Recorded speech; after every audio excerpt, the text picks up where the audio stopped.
Puji Tuhan, Shalom Bapak Ibu Saudara. Kisah Para Rasul pasal 14 ayat 8-10 menceritakan tentang seorang pria di kota Listra yang lumpuh sejak lahir. Selama hidupnya ia tidak pernah berjalan. Ia hanya bisa duduk dan memandang orang lain beraktivitas. Namun pada suatu hari ia mendengar Paulus memberitakan firman Tuhan. Ia tidak sekedar mendengar dengan telinga, tetapi dengan hati yang terbuka. Nah, saudara, Paulus menatap orang itu dengan sungguh-sungguh dan melihat sesuatu yang berbeda. Ada iman di dalam dirinya. Iman itu lahir dari pendengarannya akan firman Tuhan. Karena itu, Paulus berkata dengan penuh keyakinan, "Bangunlah dan berdirilah tegak di atas kakimu."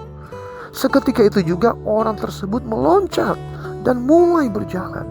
Kuasa Tuhan dinyatakan melalui iman yang lahir dari mendengar firman.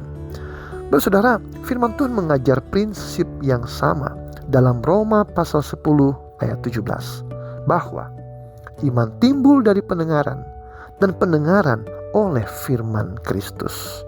Saudara, iman tidak muncul begitu saja.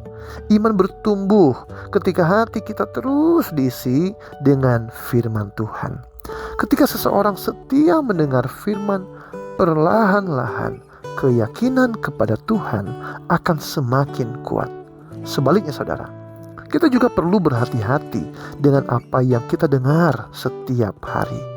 Jika telinga kita lebih sering dipenuhi oleh keraguan, ketakutan, atau perkataan yang bertentangan dengan kebenaran Tuhan, iman kita sangat bisa menjadi lemah. Karena itu saudara, penting bagi kita untuk terus membekali diri dengan firman Tuhan melalui pembacaan Alkitab, renungan, dan persekutuan. Tapi saudara, orang lumpuh di Listra itu mengalami titik balik hidupnya ketika ia percaya kepada Tuhan. Ketika ia taat pada perintah Paulus, ia bangkit, meloncat, dan berjalan.